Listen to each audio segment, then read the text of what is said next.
once again, let's just continue with our reading with Pilgrims Progress. Of course, dear help, sir. Yes. Do tell, since the only way from the city of destruction to yonder wicket gate is over this slough, why is the walkway better mended? Because this miry slough is such a place as cannot be mended, responded Help, shaking his head sadly. Oh, and why not? Because whenever there comes a conviction of sin, there will always be a scummy runoff of filth and guilt. This lowland is its natural drain field, and therefore is it called the Slough of Despond. Aha, and well named it is. I more than you know, for as the sinner is awakened to his lost condition, there arise in his soul many fears. Oh, to be sure, I know all about fears and doubts. Oh yes, many doubts. And discouraged worries about your salvation. Oh, more than you can know, answered Christian. More than you can know. Well, concluded Help, 'tis all these doubts and fears, worries and guilt that drain down here and create this place of despondency. I think I understand you quite well on these matters, answered Christian. For certainly all of these things did thickly fill my mind. But tell me, is there no way that the king might fill this place? Ah, he has tried, said Help with a sigh. He has tried, indeed. Ah, he has poured into this place encouragement and wholesome instruction by the millions of cartloads, but all to no avail.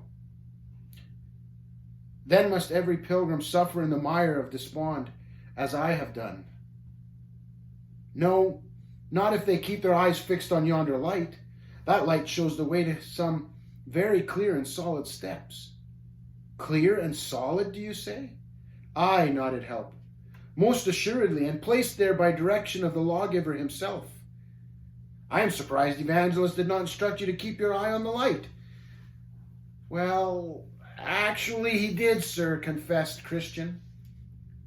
3 times, I suppose, I must have turned my attention upon my circumstances, for truly I never saw any steps. Ah, very common mistake, said Help sympathetically. But be assured, the king has indeed placed steps in the very midst of this slough, and they can be found by all who simply keep their eye on the light. Ah, lesson too late learned for this pilgrim, said Christian with a rueful shake of his head. Ah, but take courage.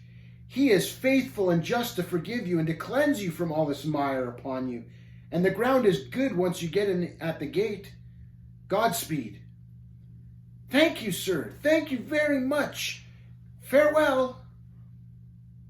I saw next in my dream that Pliable had reached the back edge of destruction and was trying his best to creep back into his house unnoticed. Now, although he had made some feeble attempts at wiping himself off, they had been to small avail. Thus it was that when his wife saw this apparition, all miry and mucky, at her back gate, she screamed out in fright.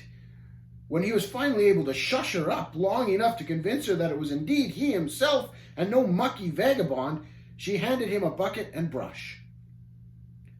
What are those for my dearest? He queried through chattering teeth. Then she sternly informed him that he could by no means come into her home until he had cleaned up. He whined and begged a bit, but she seized her broom, planted her ample body in the only path, and refused to budge. To add to his miseries, one of his bat-eared neighbors had heard the sloshy approach of his footsteps. He dutifully alerted the entire neighborhood, which quickly assembled in anticipation of some entertainment. Said his neighbor to the left, Ah, been for a swim, Pliable? Added his neighbor to the right sneeringly, Hey, look who's come a-sloshing back. His neighbor across the street chimed in, saying, So you've come back now, have ye? Then the neighbor across the back fence sniped, A fool you were to go as far as you did with the likes of that crazy, graceless fella. Been for a swim, Pliable? Asked the neighbor to the left again with a gleeful grin. To this another added self-righteously, Look at yourself all slimed and bedaubed with dirt.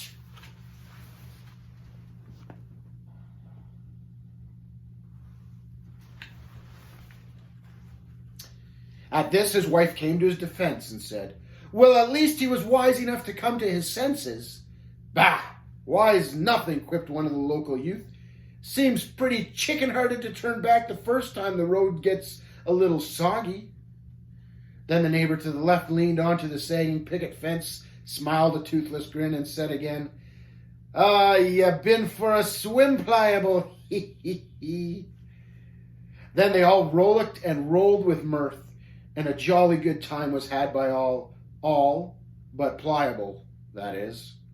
And in spite of his best attempts at quite an anonymity, he soon became quite the celebrity in destruction. Thus it was that for a good long time he went sneaking and ashamed among them. But as time passed, he forgot that he had played the coward, and before long was able to join all the others in mocking poor Christian behind his back. And this was all I saw concerning Pliable. My view then turned to Christian, who by now was well on his way toward the wicket gate.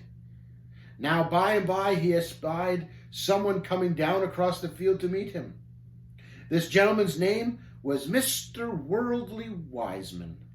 He dwelt in the town of Carnal Policy, which is a very large town just up the road from the city of destruction. It was his practice to keep a watch on the path that leads to the wicket gate, and to intercept those just setting out on their journey. As he came near, he took silent notice of Christian's damp clothing, and said with a jolly smile, "Ho there! How goes?" "Greetings, jolly sir," replied Christian wearily. "Pray tell, good fellow, where off to looking so serious and burdened down?" "To yonder wicket gate, for there I shall be shown a way to be rid of my heavy burden." "Ahem," said the man, clearing his throat and cocking his ear the better to hear. Excuse me, lad, but did I hear you say yonder wicket gate?" "Yes." At this the distinguished-looking fellow twirled his elegant waxed mustache betwixt long, tapered his fingers, raised one of his bushy eyebrows for effect, and said incredulously, "You're on your way to yonder wicket gate?" "Yes." "Tell me you're joking." "No, I'm quite serious." Serious, very serious. Tisk, tisk, tisk, said the man slowly with extreme gravity. Tell me, who set you out on this little overgrown path to find relief from your burden?" Now by this time Christian was beginning to suspect that perhaps this pilgrimage business was not all so clear-cut as he had first imagined. Thus a twinge of doubt quavered in his voice as he answered, "A man who appeared to be a very great and honorable person. His name, as I recall, was Evangelist." "Evangelist, you say?" sputtered the man with a cough as he stepped back in shock. "Yes," responded Christian with a puzzled look. Then Worldly Wiseman raised himself to his full height, smote his palm with his fist, and bawled out, "Bah! Shame on him for his evil counsel." "What evil counsel do you say?" "Oh, evil indeed," continued the man, reaching out a sympathetic hand to pat Christian on the shoulder. "Why, don't you realize that the way into which he has set you is the most dangerous and troublesome in all the world?" "Indeed. Yea, verily," he said, leaning back and crossing his arms. "In fact, it rather appears that you may have met with a few difficulties already. Is that, perhaps the slime of despond that I see upon your person?" "Aye," admitted Christian. "You see, I took my eyes off the light and missed the steps." "What light? What steps?" sneered the man. "Every man ever seen traversing this dangerous trail has been just as mucked up and slimy as you are." "Oh, and let me tell you something else, lad. That slough is but the beginning of the sorrows you can expect to meet in this way." "It is?" "Oh, yes," continued the man confidently. "I have lived here all my life, and I've seen many a pilgrim come rushing back from their sworn testimonies. I can assure you that they shall meet with wearisomeness." "I am already weary," interjected Christian. Uh-huh, nodded Worldly Wiseman, knowing before continuing his list. And you can also expect painfulness, hunger, perils, nakedness, sword, lions, dragons, darkness, and, well, to cut my list short, death, and whatnot else on the way to it. Oh my. Aye, oh my indeed, agreed the man, waxing warm to his subject. So what do you think about this way now?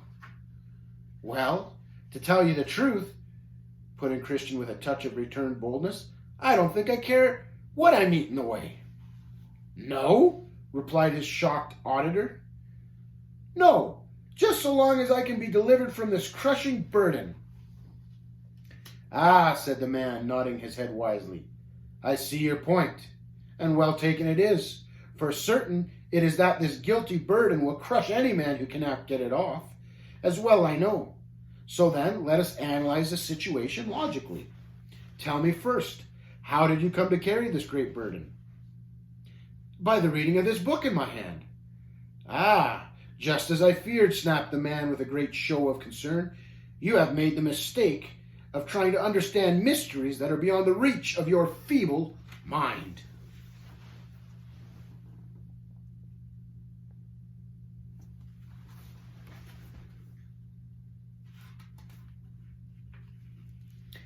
Actually, I thought it all seemed rather simple. Don't interrupt, please, returned the man with great show of authority. And as you read in that little book, you began to feel guilt piling up on your back, didn't you? Yes, you're right about that. Aha! And as you grew more and more convicted, your mind became unstable. You became distracted and could think of nothing else, right? Yes.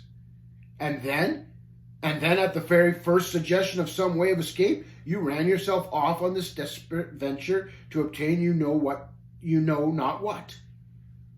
But I do know what. What? It is ease from my heavy burden, Christian declared. But of course, but why on earth would you ever seek for ease this way? Well, do you know a better way? Yea, verily. And the true solution is very close at hand. It is? Of course it is. And in this way, instead of those great and many perils, you shall meet with much peace and safety. Why, sir, certainly I have no desire to play the martyr. Pray tell, what must I do? 'Tis simple, said Worldly Wiseman, placing one hand on Christian's shoulder and pointing with the other. See yonder signpost off to the side there? The one pointing toward morality? Yes, the same. That village has an old major whose name is Legality, a man of no small wisdom. Oh? Oh, yes, a man with a wonderful reputation. For what? Why, for being able to help men off with just such burdens as weigh upon your shoulders, of course. Indeed? Yea, and from what I can gather, he has done a great deal of good this way. Why, exclaimed Christian, greatly encouraged, it sounds to be just the thing. It is, affirmed the man boldly. And since his house is not quite a mile from this very spot, you may go to him and be helped right off. Really? Uh-huh. And if he should, perchance not be at home himself, he has a handsome young son living next door, whose name is Civility. Civility can likely relieve you nearly as well as old Legality himself. Indeed, then I do hope they are at home. Most likely they are, encouraged Worldly Wiseman. Most likely. But if perchance they should both be off on a hunt or at a party, the old man has a base-born son who, in spite of his doubtful parentage, can do you as much good as his father. Well, his base birth be no fault of his own, said Christian. If he has a ministry to relieve men of their burdens, why, what matter his mother? What be his name? Psychology, said the man. His name is Psychology. What an odd name, mused Christian. And you say he can remove my burden as well as Legality himself? Aye, or at the least help you realize that it is not really there. In any case, relief of some sort lies just up this little trail. Why, such good fortune. Yes, nodded the man with a gracious smile. There you may be quickly eased of your heavy burden. Sir, declared Christian, if these things of which you speak be true, then my wisest course is to take your counsel. Yes, but of course, gushed the man with the sugary smile. Sir, show me the way to this honest man's house. Then the man came close and, putting his arm around Christian's shoulder, pointed up a steeply ascending, switchback trail and whispered, Do you see yonder high hill? Yes, very well, answered Christian in awe. I have been walking in its smoky shadow since I first began my travels. 'Tis called Mount Sinai, said the man with a great show of reverence. Up that hill you must go, and the first house at the top is his. Why, thank you, sir. Thank you very much. Think nothing of it, friend. I have saved many a grateful pilgrim from a long and tedious journey. Ta-ta. Farewell, said Christian as he hiked up his pants and set out with eager step. Oh, and when you come back to your mind, do come visit my shop on your way home, he called after him. Thank you, I shall, Christian replied over his shoulder. So Christian turned away from the light and began the arduous climb toward Mr. Legality's house. But as he came near the base of Mount Sinai, he found it much higher, much steeper, and much more treacherous than he had imagined. Moreover, when he was about halfway up, he found that the main mass of the mountain hung right over the path. Aye, hung over in such a steep fashion that he feared it might break loose and fall on his head. Therefore did Pilgrim come to a halt and begin to wonder what to do. Oh, woe is me, my burden has grown heavier than ever, and I can no longer see the light. Worst of all, this dreadful mountain hangs over my head and threatens to crush out my life. Oh, me. Now from the dark clouds hanging over the summit, lightning flashed down that put him into a fear to go on. To one side yawned a fearful chasm, and on the other there arose a sheer and beetling cliff. From out of the hill behind him there shot flashes of fire and belched yellow clouds of sulphurous smoke. These before and those behind made Christian afraid to move lest he should be killed. Then there came a shaking under his feet that put him into a great terror yet. Here, therefore, he began to sweat and quake for fear.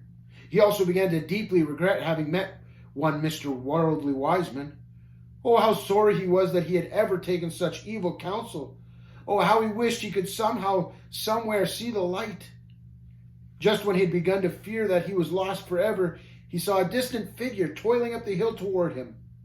As the man came closer, he discerned that it was Evangelist. Evangelist, oh joy, shouted Christian. Evangelist is coming to meet me. There was hope once again, and now his heart was filled with cheer.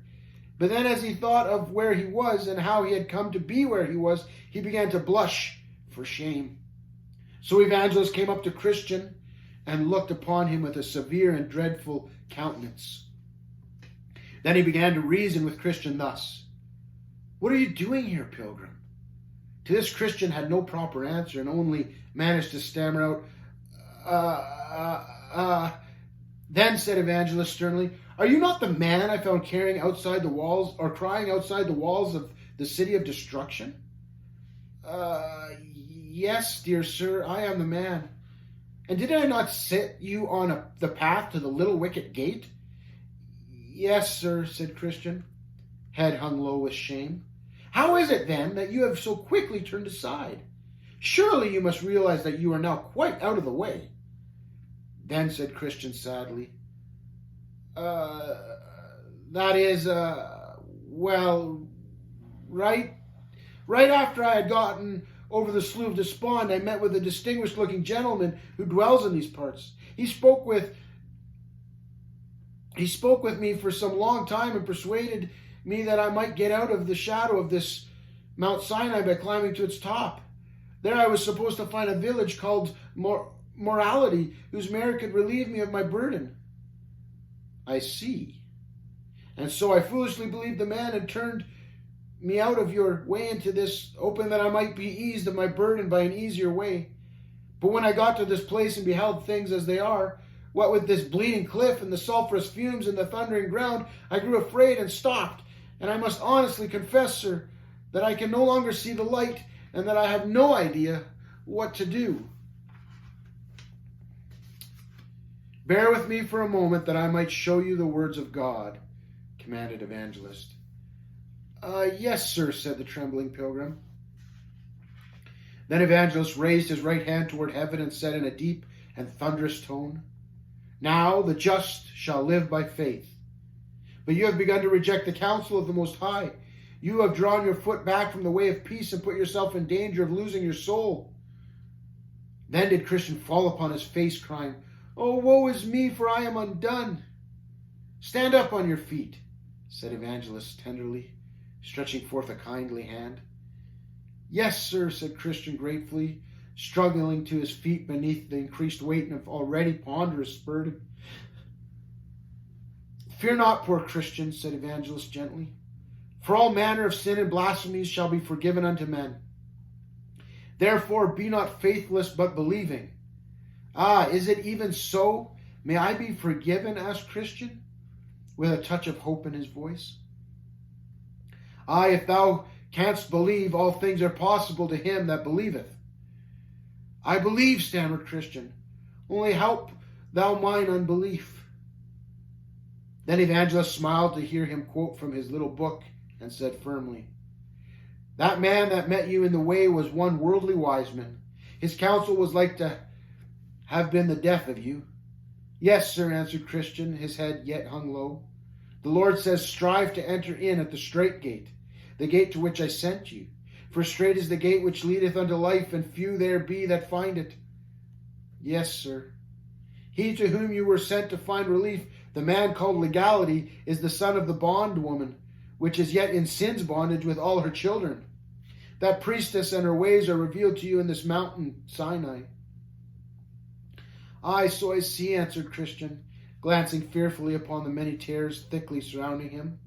"There are fires and thunderings, and this steeply leaning cliff, which I yet fear may fall on my head. It has crushed many others, and would likely have done the same to you, had you not wisely stopped. But do tell, if legality and his mother and his brethren are yet in bondage, how did you ever expect them to set you free?" "I don't know what I thought," confessed Christian. "This legality could never set you free from your burden, though you should climb this mountain 1,000,000 times over. You can never be justified by the works of the law, for by the deeds of the law no man living can be freed from his burden." "Yes, I have read that in my book," said Christian, nodding in agreement. "Then you should have quoted it to the adversary and cut his arguments down to the marrow," instructed Evangelist. "I forgot," confessed Christian. "Which nearly led to your destruction." "Yes, and by which your burden has made none the lighter." "Nay, but rather more heavy," admitted Christian. "Therefore, Mr. Worldly Wiseman is an alien," said Evangelist angrily. "Mr. Legality is a cheat, and his son Civility, notwithstanding his cultured style, is nothing but a hypocrite, and cannot help you. And as for his base-born son Psychology, I forbear to comment further." "Nay, but do say more," pleaded Christian earnestly, "for I see that your heart is stirred within you, dear Evangelist." "Very well," responded Evangelist. "Had you not asked, I would have kept my silence. But since you have asked, I shall say more. Morality and civility are base impostors of the gospel in verity. Yet even so their thin veneer of manners and false kindness will never bring peace to a man's soul. Therefore, after a time, he will once realize his need and perhaps renew his search for truth. But the teaching of his young upstart knave, Psychology, is worse by far." "How so, dear Evangelist?" inquired Christian. "In that he will tell you flat out that you are today, that what you are today you will forever be," answered Evangelist indignantly. "He will teach you that your burden will never be lifted." "What?" exclaimed Christian, roused to fear by the very thought. "Never lifted, do you say?" "Aye, verily, never lifted at best. All he can promise is to help you change your behavior and perhaps teach you to deal with your emotions. But as for a real change of heart or freedom from the burden of the past, never." "Never?" "Never," said Evangelist firmly. "All you can hope for is to be able to accept yourself as you are and to learn to live with reality." "Verily," cried Christian, "oh, how can I live with such a thought? To be free, that is the very heart cry of my soul. 'Tis a cry that Psychology shall neither hear nor answer." "Oh, woe would be me," moaned Christian, It would be just as well that I had never read in my little book or never left destruction as to believe that. There is more to tell. If you would hear it, added Evangelist. Do go on, dear Evangelist, pleaded Christian. Moreover, he would have you blame all of your painful baggage on those who have gone before. An evil mother, a drunken father, an encounter with an evil monster of some sort, and indeed all of these things may leave their mark on the heart, but through the gospel they may be overcome and put away. Verily, is it even so? Yea, said Evangelist with divine assurance. This is the power of the gospel. There is nothing in our lives that we may not overcome through the power of Christ. Yea, it is the chief delight of the Lord of the hill to take our weakest points and to give us such a smashing victory that they become our strongest. Oh, glorious thought! Indeed, the great King desires to make of our soul a mighty fortress, a veritable armed castle right here in the heartland of the enemy. He fully intends that no power but his own shall ever reign in our soul. Ah, said Christian, his eyes bright with hope.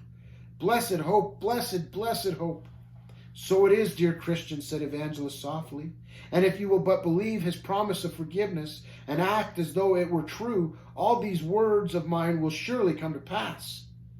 Oh, dear Evangelist, sobbed Christian in hopeful joy, may it be so with me. May my soul become a stronghold for the King indeed. May I never give the enemy one small toehold from the past whereby he may afflict my soul. Then bring your past to Jesus, commanded Evangelist. Be forgiven and let the past die. Forgive all wrongs and let the future be pure. Go on from victory to renewed victory in him. But how, dear Evangelist, pleaded Christian? How? Continue on as you have begun, advised Evangelist. Keep your eye on the light. Stay on the path, and soon your burden shall be taken from you in the appointed way. I shall, dear sir, said Christian. I shall. Now I can see these knaves clearly for what they are. Oh, God forbid that I should ever be thus deceived again. Then Evangelist raised his hand toward heaven and said in a commanding voice, I call upon the heavens for confirmation that my words are not my own, but those of him who sent me. Suddenly Mount Sinai began to smoke and quake with great violence, and there thundered from the resounding voice of Moses, saying, As many as are of the works of the law are under the curse of the law. For it is written, Cursed is everyone that continueth not in all things which are written in the book of the law to do them. Oh, I fear for my life, cried Christian, dropping to his knees in terror. Oh, curse the time that I stopped to parley with the enemy. Oh, curse for my forgetfulness of the promises. Oh, I have played the part of 1,000 fools times 10,000 fools. But, said Evangelist, laying his hand upon Christian's shoulders, praise be to God that your eyes have been opened, and shame to me that they ever should have been closed by arguments that flowed only from the flesh, moaned Christian. Shame to me that worldly wise logic should have prevailed against the words of truth. Then Christian looked up into the eyes of the benefactor and asked pleadingly, Sir, what think you? Be there any hope for me? Aye, nodded Evangelist with a tear in his eye. There is hope. May I yet turn and get me up to the wicket gate? You may turn. Might I not be abandoned for this sin and be sent back from thence ashamed? You shall not be sent back, for the man at the gate has come to bring peace on earth, goodwill to men. Come, stand you up with these words. He gently lifted Christian to his feet and said, Go in peace. I shall, sir, I shall. Then did Christian turn himself to go back, and Evangelist, after he had kissed him, gave him one smile and bade him Godspeed. So he went on in haste. He did not speak to any man by the way. If any man saluted him or asked a question, he would not slacken his pace nor pause to give an answer. He went on like one that was all the while treading upon forbidden ground, and could by no means feel himself safe till he was once again back on the path which he had abandoned. Once upon it, he applied himself to his journey with all due diligence until, in process of time, Christian got up to the gate. See you again tomorrow.